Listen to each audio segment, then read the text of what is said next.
Liberando sus frenos. Hace muchos años, cuando comencé a estudiar las emociones negativas, el punto más crítico que descubrí fue que no se puede hacer ningún progreso hacia la salud, la felicidad, el amor y el cumplimiento del potencial mientras se insista en mantener intactas las emociones negativas. Y lo único bueno de las emociones negativas, si es que tienen algo de bueno, es que las emociones negativas no son permanentes. Lo dice hasta Sigmund Freud, no hay un lugar permanente para las emociones negativas en el subconsciente. En otras palabras, son visitantes indeseados. Son hábitos negativos o patrones de respuesta negativos que pueden eliminarse, y el punto inicial para eliminarlos es entender de dónde vinieron y entender cuáles fueron los factores causales, volviendo a la niñez temprana, que desencadenó el desarrollo de las emociones negativas y nos han dado como adultos una predisposición a ser negativos de una u otra forma. Esto nos lleva al condicionamiento de la niñez temprana. Recuerden que ya dijimos que el punto inicial de los patrones de hábitos negativos compulsivos e inhibitorios era la crítica destructiva. La crítica destructiva es el gran destructor. La crítica destructiva destruye a las personas en su interior y las deja caminando en círculos por fuera. Muchas personalidades han sido minadas y destruidas, mucha autoestima ha sido puesta de lado como resultado de la crítica destructiva más que cualquier otra cosa que podamos imaginar. La crítica destructiva es el gran asesino. Ahora, ¿por qué es eso tan malo? Sabemos que los niños en sus primeros años y al ir creciendo tienen una necesidad tremenda de amor y aprobación de sus padres. De hecho, muchos psiquiatras y psicólogos han dicho que la razón número uno de la enfermedad mental en los adultos es el retiro de amor o el amor no expresado. Sabemos que cualquier persona con prestigio, una persona que es importante para un niño, tiene un impacto enorme en ese niño, y los niños hasta la edad de 6 años tienen muy poca habilidad para discriminar entre una crítica válida y una crítica inválida. Lo que esto significa es que todo lo que diga un padre o un pariente mayor o una persona mayor, cualquier cosa que diga una persona de prestigio o una persona importante para un niño es aceptada como cierta. Es aceptada como una representación válida de la realidad.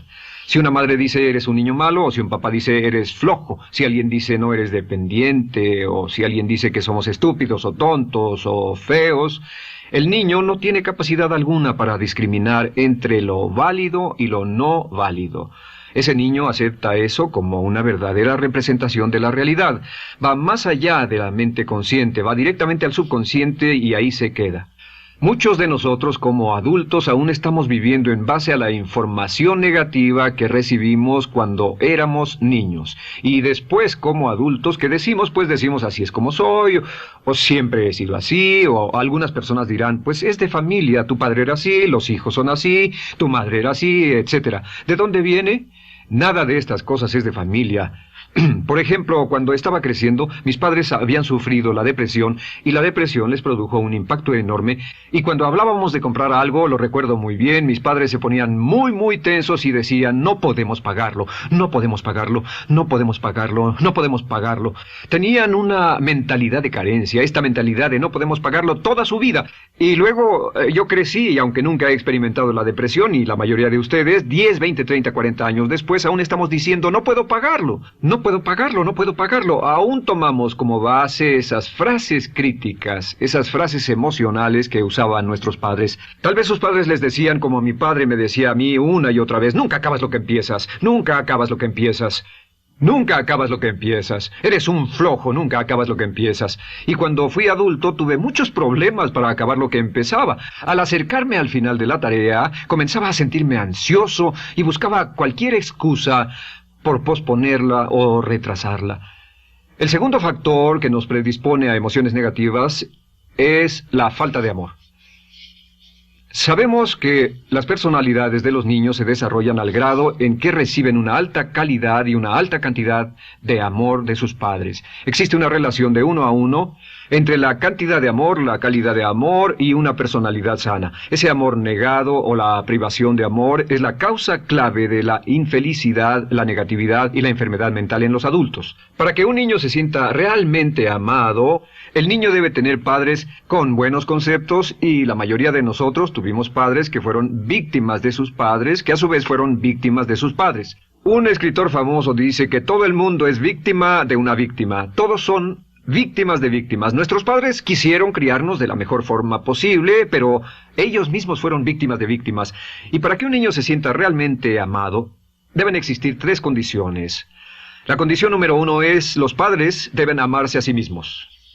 Los padres deben amarse a sí mismos. Recuerden, nunca le podrán dar más amor a otros que el que sienten por sí mismos. Si no se aman a sí mismos, no pueden amar a sus hijos. Si tienen un poco de amor por sí mismos, deben difundirlo en sus hijos. Si tienen poco amor por sí mismos y es absorbido por sus esposos, entonces, a veces, aunque deseen amar a sus hijos, no tienen amor que darles. Sus padres querían amarlos y en muchos casos no tenían amor para darles, y eso es porque nunca lo recibieron cuando crecieron.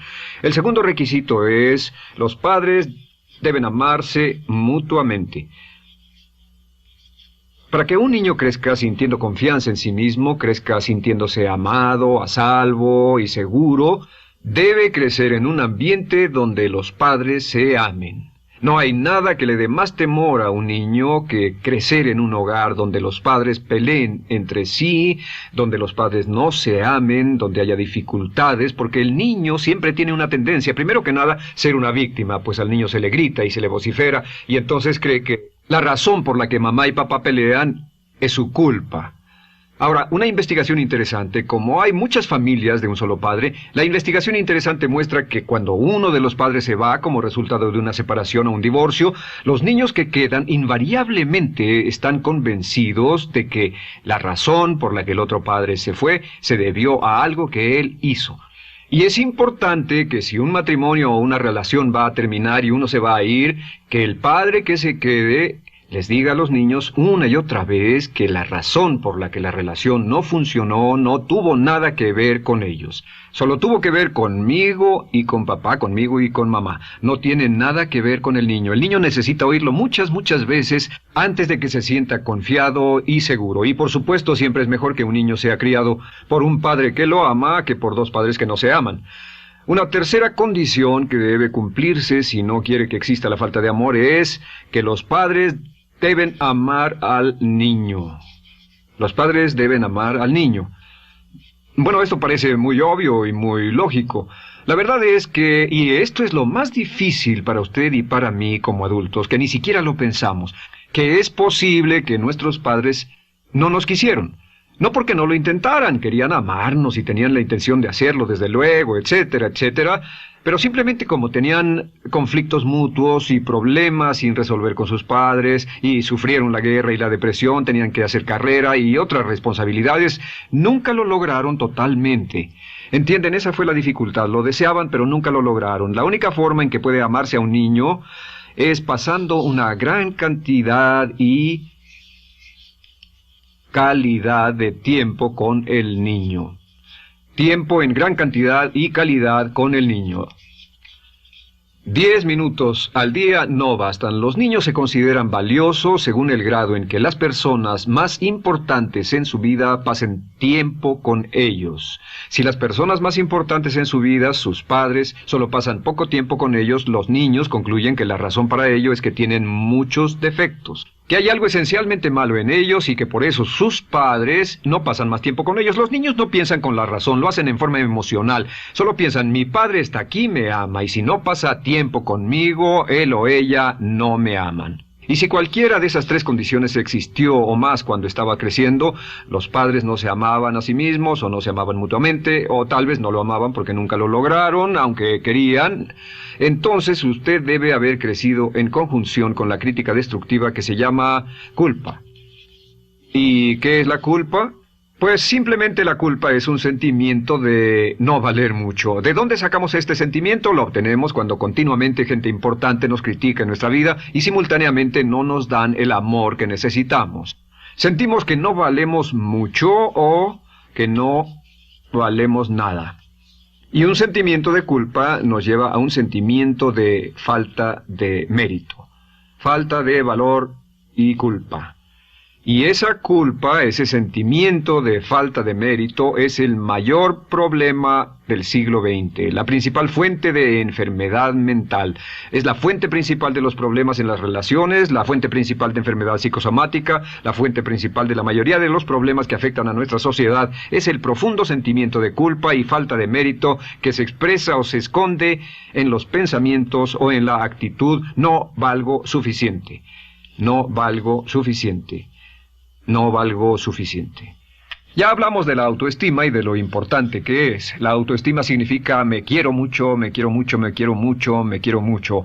Las personas que han sido criadas con críticas destructivas durante su vida no solo no se agradan a sí mismas, no sienten que sean lo bastante buenas para nadie, y en muchos casos están llenos de odio por sí mismos. Se odian a sí mismos, se autocondenan o se detestan. Y verán que esto sale en sus conversaciones y sale en sus relaciones con otras personas. Las personas que no se quieren a sí mismas, aunque quieran tener buenas relaciones, simplemente no son capaces de ello. Las personas que piensan que no son buenas para nada siempre lo hacen aflorar, siempre será un problema. Ahora, ¿cuál es la razón principal de la culpa? ¿De dónde viene la culpa? La culpa viene de 3 fuentes negativas: padres negativos, influencias negativas o religión negativa. Una de las 3. Cualquiera de estas 3 usa la culpa. De la culpa se valen y aprovechan, en especial los padres y las organizaciones religiosas, por 2 razones. Una es el castigo. La culpa se usa para castigarnos. Cuando estamos creciendo, el castigar es la forma más fácil de hacer que uno se sienta mal. Nuestros padres nos hacen sentir mal castigándonos físicamente o sermoneándonos o regañándonos. Y el castigo es una forma muy eficaz de irnos conformando o de conseguir que hagamos lo que los demás quieren. La segunda razón por la que se usa la culpa cuando se practica en forma consciente, y algunas organizaciones la practican así, es para tener más control emocional en especial, porque se puede controlar a una persona emocionalmente con culpa y manipular su comportamiento. Hay muchas organizaciones que usan la culpa como una herramienta de control y manipulación. Si puede controlar a las personas con suficiente fuerza y en forma emocional, puede conseguir su dinero, puede conseguir su tiempo, puede conseguir su compromiso, demandar sus recursos, etc. Muchas organizaciones usan la culpa para aplicar un castigo. Muchas organizaciones de caridad que se anuncian por televisión, en especial las de causas benéficas que involucran a niños o a personas incapacitadas, usan un sentimiento de culpa. A usted le va tan bien que debe sentirse culpable por estas personas que sufren. O envíenos algo de dinero y eso se encargará de su culpa por un momento hasta que lo incluyamos en nuestra lista de correo, etc.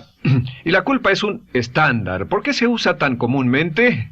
Pues primero que nada porque casi todos nosotros la tenemos en mayor o menor grado. Y número 2, es fácil. La culpa es fácil. ¿Por qué nuestros padres la usan con nosotros? ¿Por qué nuestras madres la usan con nosotros? Nuestras madres pueden controlarnos con la culpa en un cuarto repleto. Nuestra madre puede controlarnos a miles de kilómetros por teléfono. Los padres usan la culpa en sus hijos porque sus padres usaban la culpa en ellos y así sucesivamente. Es lo más fácil. No existe un esfuerzo físico. Puede hacerse con una mirada o de reojo o una palabra. Ya sabe que las personas siempre buscan lo más fácil. Esté alerta. Ustedes han sido criados en un ambiente donde se les ha hecho sentir culpa y casi todos lo vivimos. Debemos entender que la culpa es como una letrina o bacterias emocionales negativas que se colocan en la raíz de su psique o su subconsciente y activan todas las demás emociones negativas: furia, odio, envidia, resentimiento, frustración y duda, temor, etc. Las crea y las activa a todas. Y la forma para, en realidad, deshacerse del centro es exorcizarlo, extirparlo. Y es lo que vamos a hacer el resto de esta sesión. Primero, ¿cómo podemos saber si nos criaron con sentimientos de culpa? Bien, a esto le llamamos la manifestación adulta de la culpa. Manifestación adulta de la culpa. Puede saber, probándose a sí mismo, ¿cuánto de esto tiene? Número 1, la manifestación adulta de la culpa es que tiene sentimientos de inferioridad, sentimientos de inadaptabilidad y de no merecer las cosas. No siente que merezca que le pasen cosas buenas. Si una persona ha sido criada con crítica destructiva y se le hace sentir culpa, entonces cuando logra éxito, aún con un tremendo esfuerzo, tiene una tendencia terrible de sentir que no se lo merece. A esto se le llama, por cierto, temor al éxito. El temor al éxito es solo otra forma de decir que la persona que ha estado condicionada a pensar de sí misma como poco valiosa o no lo bastante buena, se siente muy incómoda cuando experimenta el éxito. Se siente muy tensa y a disgusto. Realmente si sienten demasiada tensión, comienzan a aspirar cocaína, a beber demasiado alcohol, se enredarán en comportamientos autodestructivos, tendrán una sensación tremenda de ansiedad, como si alguien fuera a descubrir algo de ellos. Hay un libro en la librería que dice, si me está yendo tan bien, ¿por qué me siento como un impostor? Tienen el llamado síndrome del impostor. ¿Alguna vez ha tenido éxito en algo y la gente ha ido a usted a decirle, vaya, hiciste un excelente trabajo, o eso es maravilloso, aunque haya sido muy duro para usted, y sintió que los demás iban a descubrir, siente como que, es decir, que iban a descubrir que realmente no es bueno, que solo fue un fraude, solo un accidente, y por supuesto es lo que dice, fue coincidencia, fue un accidente, la verdad, no sé ni cómo lo hice. Hacen todo lo posible por huir de ese sentimiento de inferioridad y de no merecer las cosas. Estén muy alertas. La segunda manifestación adulta de la culpa es la autocrítica destructiva. Hay una línea de un gran poeta que dice, aquellos a quienes se les hace mal, hacen mal a su vez. Los niños a muy temprana edad, a veces a la edad de 2 o 3 años, comienzan a menospreciarse, se desgarran, hasta se golpean y se castigan físicamente si se les critica demasiado. Siempre dicen el equivalente de no valgo suficiente o no soy muy bueno, y se castigan a sí mismos. Y la crítica destructiva es un síntoma real de un sentimiento escondido de culpa e insuficiencia. El número 3 es que, fácilmente manipuladas por la culpa, las personas pueden jalar sus cordones de culpa en forma muy simple. Realmente vemos que existen 2 tipos de personas en el mundo, los lanzadores de culpa y los receptores de culpa. Invariablemente, estas personas se atraen mutuamente. Y por supuesto el lanzador de culpa es la persona que se identifica con el padre que lanzó la culpa y el receptor es la persona que se identifica con el que atrapó la culpa. Pero los lanzadores y los receptores de culpa se unen, se equilibran perfectamente, se establecen y forman una nueva generación de lanzadores y receptores de culpa. Podemos decir que usted es fácilmente manipulado por la culpa, porque ha estado muy bien condicionado. Su jefe puede tirar de su cordón de culpa, una persona en un autobús puede tirar de su cordón de culpa, una sobrecargo puede tirar de su cordón de culpa. Esté muy alerta a esto. La cuarta manifestación de culpa es que usted la usa. Usa la culpa y culpa a otro generosamente. ¿Por qué?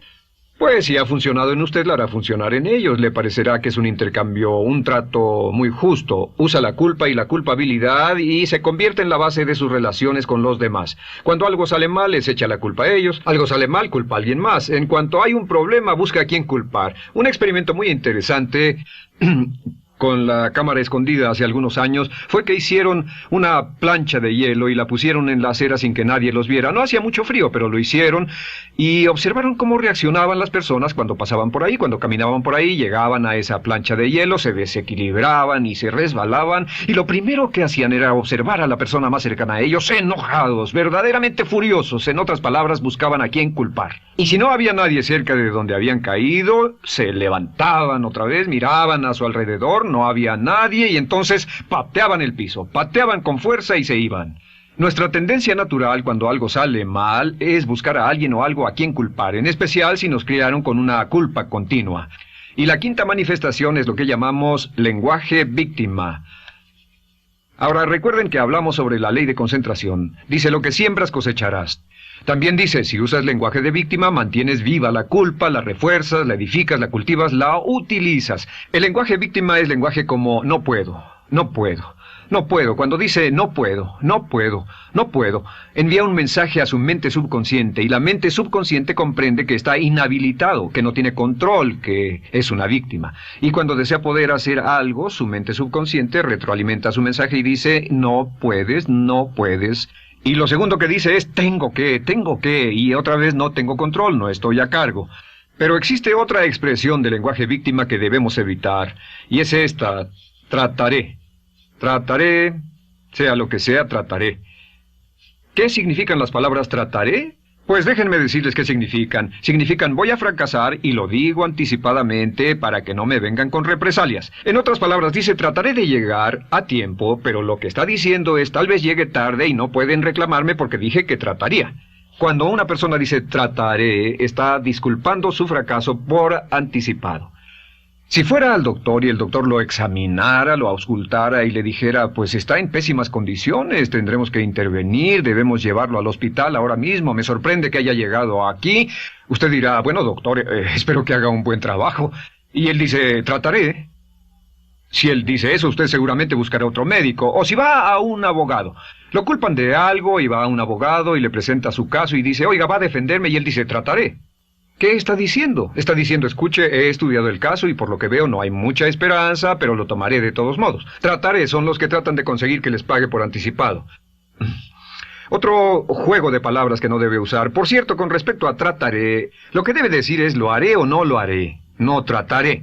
Si alguna vez en nuestro negocio, tenemos un negocio muy activo, si llamamos a alguien y le pedimos alguna cosa o algún trabajo y dice trataré de conseguirlo para el viernes o trataré de terminarlo a tiempo, al instante sabemos que lo que quiere decir es que quiere sentirse libre, no comprometerse. Así que nunca dejamos que nadie se vaya con un trataré, debe ser hecho o no, y queremos obtener una seguridad. Si hace falta, nosotros lo hacemos. Cuando dicen trataré, lo que están haciendo es que se están lavando las manos. Esté alerta, la otra palabra es desearía. Dicen que un deseo es una esperanza o una meta sin energía detrás. Desearía. ¿Qué significa un deseo? Desearía significa que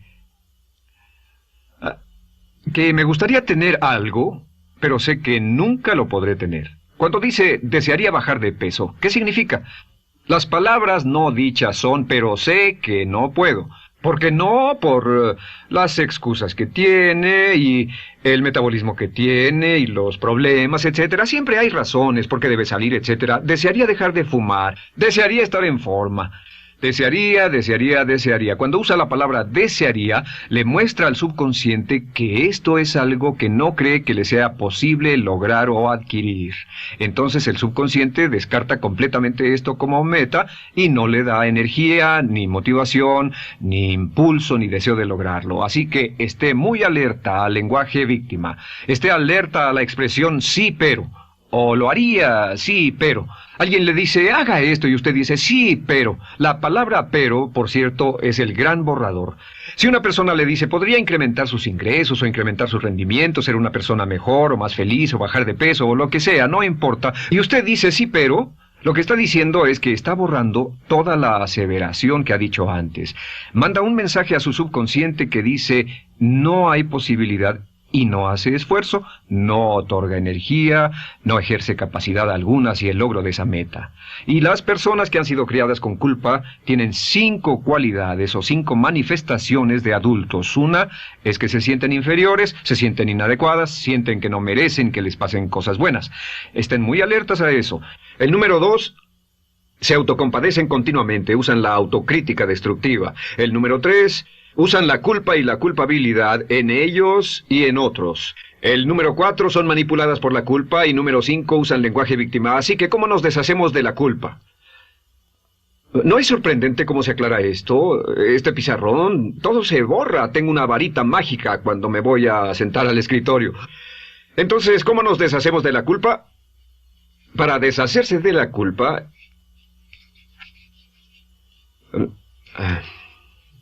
este es el proceso. Tiene algunos pasos importantes. Número 1, el primero de la lista, elimine la autocrítica. Elimine la crítica autodestructiva. En otras palabras, nunca diga nada destructivamente crítico de usted mismo. No lo diga. Esta es la regla básica. El subconsciente acepta lo que diga usted como cierto, como un mandato. Así que no diga nada de sí mismo que no desee sinceramente que sea cierto. No diga estoy cansado, estoy gordo. No diga no puedo o debo. No diga nada a menos que quiera que sea cierto. Las palabras que van después de la palabra yo son las palabras que su subconsciente registra como mandatos, excepto cuando dice yo desearía o lo intentaré. Así que elimine la crítica destructiva. Siempre hable en términos positivos sobre usted. Me gusta mi persona, puedo hacerlo, lo haré, escogí hacerlo, pero nunca diga no, no puedo. Número 2 es no dejarse manejar por la culpa. Rehúse ser manejado por la culpa. Porque cada vez que le permita a alguien que lo manipule por la culpa, ¿sabe qué pasa? Refuerza y hace más poderoso el efecto de la influencia de la culpa en su vida. Cuando yo crecí, debo decir que yo crecí en una familia que estaba muy influenciada por la religión negativa. Realmente mi madre, Dios la bendiga, tenía un cinturón negro en el pecado e hizo un trabajo verdaderamente soberbio en ello. Y yo tardé en sobreponerme. Cuando me casé con Bárbara, ella también venía del mismo tipo de familia y recapacitamos. Hay una hermosa respuesta cuando uno de los dos caía de nuevo en los viejos patrones. Decía, no tratas de hacerme sentir culpable, ¿o sí?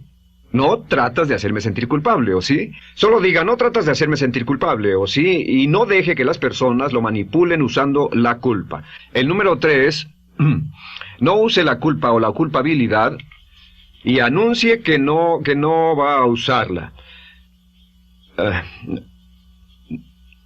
No la use en otras personas y permita que sus hijos o su cónyuge digan lo mismo. No tratas de hacerme sentir culpable, ¿o sí? Repítalo una y otra vez. Y si la otra persona le dice eso es lo que trato, contéstele no va a funcionar. Y no funcionará. Es que la culpa solo funciona mientras usted no sepa que está siendo usada en usted. El número 4 es lo que llamamos la ley del perdón. Es la más importante de todas. Realmente es el centro, es el meollo de toda esta sesión. La ley del perdón simplemente dice que usted está sano mentalmente hasta el grado en que pueda perdonar libremente y olvidar las ofensas. Que su habilidad para perdonar a los demás es la clave que determina su felicidad y su éxito en la vida. Su habilidad para perdonar a los demás es la única forma de eliminar la culpa. Su disponibilidad para perdonar a los demás y olvidar ofensas es el determinante más importante de si usted está o no totalmente integrado y es un adulto que funciona como ser humano. Porque la tendencia de culpar y de guardar rencores es una tendencia patológica infantil que la poseen todas las personas que están enfermas mentalmente. La habilidad para olvidar, para perdonar libremente, es la marca del ser humano realmente iluminado. Ahora, acepte eso como real. Hay 4 personas a las que debe perdonar. Número 1, perdone a sus padres. Perdone a sus padres por todo lo que le hayan hecho para herirlo. La mayoría de nuestras investigaciones muestran que casi todos nuestros problemas como adultos se remontan a no estar dispuestos o no poder perdonar a nuestros padres por algo que hicieron que nos hirió. Perdónelos un 100%, escríbales, llámeles por teléfono, dígales, o cuando menos perdónelos en su corazón, pero perdone a sus padres. Número 2, perdone a los otros. Perdone a todos los demás. Perdone a todos los que lo hayan herido de algún modo, por cualquier cosa, y déjelo así. Ahora, hay muchos que dicen no puedo perdonar a esa persona por lo terrible que me hizo, pero recuerde esto, el perdón es perfectamente egoísta. El perdón no tiene nada que ver con la otra persona, solo tiene que ver con su paz mental y con su propia integridad mental. Número 3, perdónese a sí mismo. Perdónese por todas las cosas débiles, tontas, insensatas y estúpidas que haya hecho, porque todas las personas han hecho cosas tontas, insensatas, estúpidas y ridículas, pero perdónese en un 100%. Y finalmente, la última parte de esto, si ha hecho algo que hirió a alguna persona, vaya a disculparse. Es sorprendente el hecho de vidas que se arruinan año tras año por personas que no tienen la fortaleza intestinal, las agallas y el valor para decir lo lamento. Una de las cosas más importantes es desarrollar carácter hasta el grado en el cual hacemos las cosas que son muy difíciles para nosotros, hasta el grado en el cual hacemos las cosas que sabemos que están bien, aunque sean difíciles, en especial cuando son difíciles emocionalmente. Y la clave para deshacerse de la culpa, la clave para ser una persona total y completamente positiva, es perdonar a los demás. Perdone a las personas con quienes ha sostenido una relación. Perdone a sus jefes anteriores. Perdone a los amigos que lo han herido. Perdone las inversiones que estuvieron equivocadas. Perdone a los jefes que lo despidieron. Perdone a sus padres. Perdone a todo el mundo. Desarrolle una actitud hacia la vida con la que rehúsa guardarle rencor a los demás. Solo repita una y otra vez: los perdono a él o a ella por todo. Los perdono por todo. Los perdono por todo.